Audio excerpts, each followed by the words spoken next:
السلام علیکم ورحمۃ اللہ وبرکاتہ۔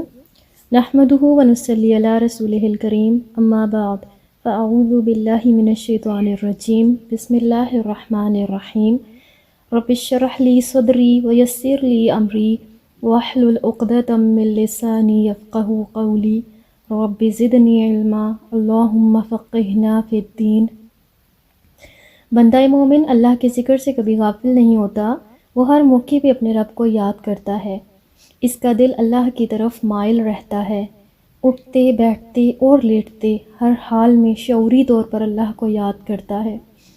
قرآن مجید میں سورہ آل عمران آیت نمبر 191 میں اللہ تعالیٰ عقل والوں کے بارے میں فرماتے ہیں، الذین یذکرون اللہ قیاما وقعودا وعلی جنوبہم، جو اٹھتے بیٹھتے اور لیٹتے ہر حال میں اللہ کو یاد کرتے ہیں۔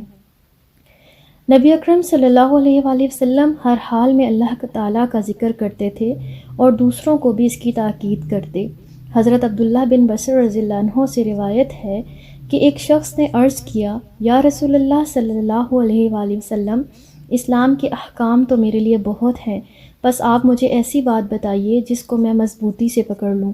آپ صلی اللہ علیہ وآلہ وسلم نے فرمایا، تیری زبان ہمیشہ اللہ کے ذکر سے تر رہے۔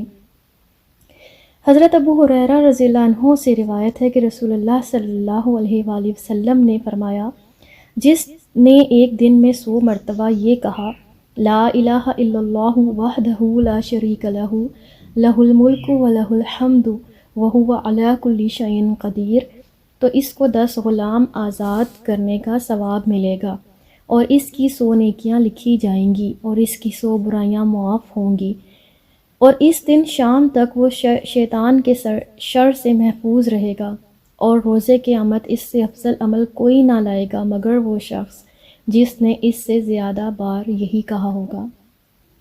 اور جس نے دن میں 100 مرتبہ کہا سبحان اللہ وبحمدہ، تو اس کی خطائیں معاف کر دی جائیں گی، خواہ وہ سمندر کی جھاگ کے برابر کیوں نہ ہو۔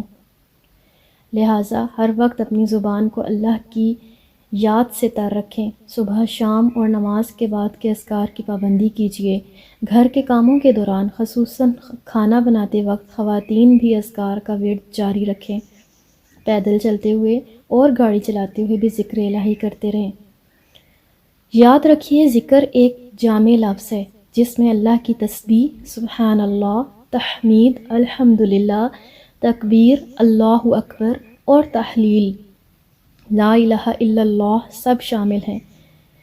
سبحانک اللہم و بحمدک، نشہد ان لا الہ الا انت، نستغفرک و نتوب الیک۔ السلام علیکم ورحمۃ اللہ وبرکاتہ۔